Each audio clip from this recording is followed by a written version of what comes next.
नमस्कार मंडळी, अश्विन्स किचनमध्ये तुम्हा सगळ्यांचं स्वागत आहे. आणि आज आपण बनवणार आहोत खोबऱ्याची सुकी चटणी.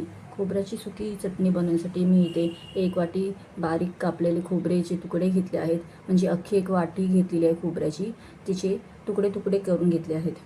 इथे 60 ते 70 लसणाच्या पाकळ्या घेतल्या आहेत. लसणाच्या फोडी विचारलात तर मोठे मोठे 2 लसूण जे असतात ते घेतलेले आहेत. मीठ घेतलं आहे चवीनुसार. मिरची पावडर घेतली आहे, किंवा तुमच्याकडे मसाला असेल घरातला तर घरातला मसालासुद्धा वापरू शकता. ते मी इथे 1 चमचा घेतला आहे, तुम्ही तुमच्या चवीनुसार घेऊ शकता. इथे मी 2 चमचे तीळ घेतले आहेत, सफेदवाले.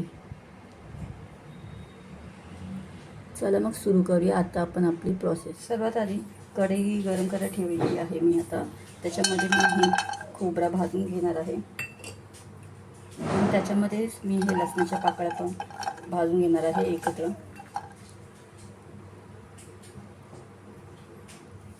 बऱ्यापैकी आता खोबरा भाजून झाला आहे. आता हे काढून घ्यायचं आहे आणि त्याच्यामध्ये आपण आता सफेद तीळ भाजून घेणार आहोत. सफेद तीळ उकळायला लागतात, 2 मिनिटं फक्त भाजून लगेच काढून घ्यायचं आहे त्यांना. हे बघा भाजले गेले आहेत. आता हे आपण काढून घ्यायचे आहे. त्यानंतर हे मिश्रणाला जरा थंड होऊन द्यायचं आहे. हे थंड झालं नंतर आपण त्याला मिक्सरला वाटणार आहोत. आता हे मिश्रण थंड झालं आहे, तर आता हे आपण मिक्सरला वाटून घेणार आहोत. त्यासाठी सर्वात आधी भाजलेले सर्व जिन्नस आहेत ते मिक्सरच्या भांड्यात टाकायचे आहे. त्यानंतर मिरची पावडर जी आहे ती टाकायची आहे. त्यानंतर मीठ टाकायचं आहे चवीनुसार.